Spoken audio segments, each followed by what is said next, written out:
Esta escena de Richard Gere interpretando al rey David cuando el arca sagrada entra en Jerusalén representa uno de los momentos más importantes de la vida del rey, en danza extática, consagrado a Javayá en estado de total debekut, en una alabanza sin límites en donde nada lo puede detener, ni las personas que pensaban que lucía ridículo, ni siquiera su autoconciencia. Qué intenso y hermoso es adorar de esta manera sin reservas. Acompáñame en este video para descubrir lo que no sabías del rey David.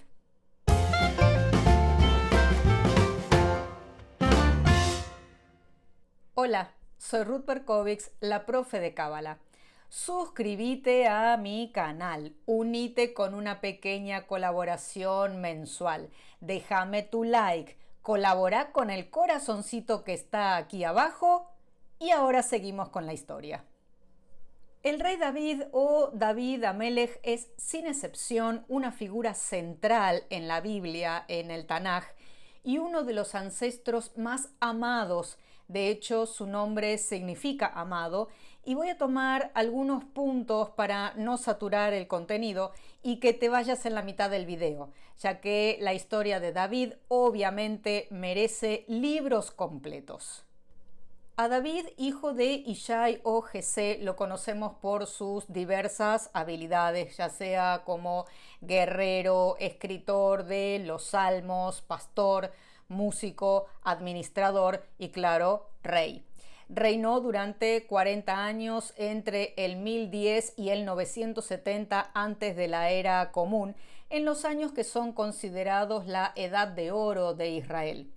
Unió al pueblo, los lideró en la victoria en la batalla, conquistó tierras y allanó el camino para que su hijo Salomón construyera el templo sagrado, el primer templo de Jerusalén. Prácticamente toda su historia se halla escrita en los libros de los profetas y los escritos o hagiógrafos. Samuel 1 y 2, Reyes 1 son la versión sin censura, que incluye violencia sexual y física, pasión, escándalo, grandes excesos de la vida de David. En cambio, en Crónicas 1, que es un libro compuesto posteriormente y añadido a la Biblia, propone una versión censurada de la vida de David y presenta una figura mucho más tranquila. En la tradición cabalística se ve a David como la reencarnación del Adán, desempeñando un papel principal como quien recibe la conciencia, o sea, Malhut, y el designado para contener las energías del Mesías. También es ejemplificado como un modelo de crecimiento, unidad, pasión y cumplimiento del destino del alma, o tikkun, que se puede lograr mediante la integración de opuestos. Esto suena raro en este punto, pero David es también tomado como ejemplo de coincidencia de opuestos o coincidentia oppositorum, muy utilizado por los analistas junguianos en sus investigaciones. Uno de los detalles muy interesantes con respecto a David lo encontramos en la carroza de Ezequiel, de lo cual tenés un curso completo sobre la visión de Ezequiel en mi página web cabalainfluencer.com. La carroza de Ezequiel tiene profusa simbología cabalística y hemos aprendido que la carroza tiene 4 ruedas, la Merkabá tiene 4 ruedas y una de las cuales, dice el Zohar, representa a David. Su primera aparición pública fue durante el episodio con Goliat. La historia simboliza la victoria de la fe y la determinación sobre la fuerza bruta, ya que David confió en Dios y en sus habilidades, en la manifestación de sus cualidades naturales, así sea su pericia, utilizando un elemento cotidiano en lugar de valerse de elementos externos. Es así como leemos en el primer libro de Samuel, capítulo 17, que el gigante filisteo fuertemente armado desafió al ejército de Israel durante 40 días para que enviara a un hombre a luchar contra él. Nadie se atrevió a enfrentar a Goliat hasta que David, siendo un joven e inexperto, armado solo con una honda, pero con astucia y la gracia de Dios, tiró una piedra a la frente del gigante, que murió. David continuó destacándose en todas las áreas, pero como guerrero en las batallas en curso contra los filisteos, lo que despertó los celos de Saúl, que era el rey en ese momento, y que le había puesto precio a su cabeza. David entonces llevó una vida que podríamos decir similar a la de Robin Hood. Se convirtió en líder y organizador de un grupo de otros marginales y refugiados, quienes gradualmente se ganaron el favor de la población local al protegerlos de otros bandidos o, en caso de que fueran atacados, persiguiendo a los asaltantes y devolviendo las posesiones que les habían sido arrebatadas. La tradición judía dice que David Amelech, el rey David, nunca murió, si bien su muerte está literalmente descrita en el Tanaj. Para el judaísmo vivirá para siempre en la línea de sangre del Mesías. Por eso cantamos David Melech Israel, Jai Jai Bekayam. David Melech Israel, Jai Jai Bekayam. David Melech Israel, Jai Jai Bekayam. David Melech Israel, Jai Jai Bekayam. En fin. Como era de esperarse, una vez ungido como rey, la primera acción de David fue capturar Jerusalén y fortificarla, convertirla en la capital de Israel por decreto, y de esto hace 3000 años. ¿Por qué es tan importante Jerusalén? Bueno, Jerusalén era sumamente deseable debido a su inusual suministro de agua que provenía de fuentes naturales. Además, Jerusalén tenía y tiene una posición estratégica única.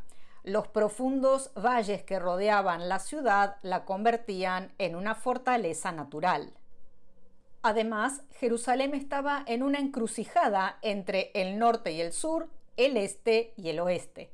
Aquí aparece la importancia de la letra Tav, lo que es la encrucijada de caminos. Ubicada en el centro, era accesible para todas las tribus y para todos los extranjeros que vendrían al templo. Así es como el rey David estableció a Jerusalén como la capital eterna de Israel. Compró legalmente el sitio del templo. A partir de ahí, el pueblo judío nunca renunció a su derecho sobre Jerusalén o sobre el templo. Jamás la abandonaron voluntariamente, sino solo en cadenas, mientras miles y miles dieron sus vidas por dicha ciudad. Una vez que se estableció la seguridad del reino, llevó el arca sagrada, que había pasado de ciudad en ciudad, a Jerusalén. Por lo tanto, David reunió 30.000 hombres para traer el arca de la alianza, que era un símbolo de la presencia de Dios entre los judíos, un recordatorio visual de que Dios había hecho una alianza con ellos. Como rey, quiso construir el templo para Dios y consultó al profeta Natán, pero este le dijo que no, porque David había derramado sangre, mucha sangre, pero además le reprendió severamente por el asuntito con Batseba. No sabes lo que pasó con Batseba. Bueno, te cuento. Un día, mientras los hombres estaban en la guerra, David la vio a Betsabé desde la azotea bañándose. Betsabé es Batseba. Y descubrió que ella estaba casada con Urías el hitita, pero no se detuvo. Era muy difícil detenerlo a David, mucho menos cuando era rey. Y como si esto fuera poco, la buscó, la sedujo y la dejó embarazada. Luego llamó a Urías de regreso de la batalla y fingió que Urías era el padre del bebé que tenía Betsabé en su vientre. Urías se negó a volver a la casa con su esposa, así que David lo envió nuevamente al frente de batalla, donde murió. Luego David se casó con Betsabé. Cuando fue confrontado por el profeta Natán por esta horrible estratagema, David admitió su error. Como castigo, el hijo de Batseba murió y David fue maldecido con una rebelión desde dentro de su propia casa. Además, por esta razón, no podría construir el templo que tanto anhelaba. Batseba y David pronto concibieron un segundo hijo, Salomón. Contestando tus preguntas, me doy cuenta de que no has visto todos mis videos. Cada uno de ellos está creado especialmente desde fuentes hebreas y con soporte gráfico. Navega por el canal y no te pierdas ninguno. Observa aquí que la gematria del nombre David suma 14, igual que Yad, mano, o Zahav, oro. Coméntame aquí y abajo cuáles son tus conclusiones sobre este ejercicio. David derrotó a los moabitas, edomitas, amonitas, arameos y filisteos. Estas guerras comenzaron como guerras defensivas, o sea, Israel no ataca y esta es la historia continua hasta el día de hoy. Pero esto terminó con el establecimiento del imperio davidiano que se extendía a ambos lados del río Jordán hasta el mar Mediterráneo. David estableció a Jerusalén como el centro secular y religioso del país. A la casa de David no le faltaron dramas y tal como predijo el profeta Natán, estuvo envuelta en tragedia familiar. Su hijo Amnón violó a Tamar, su media hermana. Absalón, que era hijo de David y hermano de Tamar, luego mató a Amnón. Absalón huyó y aparte se quiso hacer con el trono de su padre infructuosamente. La tragedia familiar sigue con muchos detalles, pero David le había prometido a Batseba que su hijo Salomón sería rey y entonces lo ungió públicamente.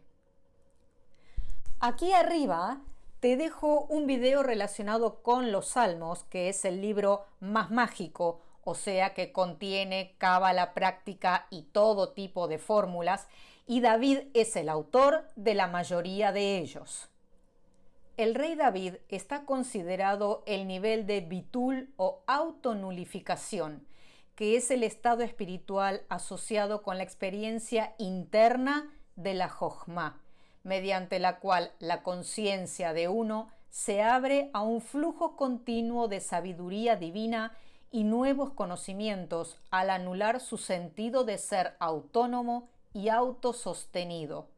Bitul es la experiencia de Ein, de ser nada dentro de la luz infinita de Dios. El Bitul alude al quinto nivel del alma, a Yehidá, y este es el grado del Mesías que hay dentro de cada judío. Por eso se dice que de él, que de David, descenderá el Mesías. Es así como creemos entonces que toda su existencia terrenal fue la manifestación de la divinidad en la tierra, cosa que sucede únicamente en Malhut. Unificar lo alto con lo bajo a un nivel que solo un rey de la talla de David puede hacer. Nos vemos en el camino y aquí te dejo una selección de otros videos que seguro que te van a gustar.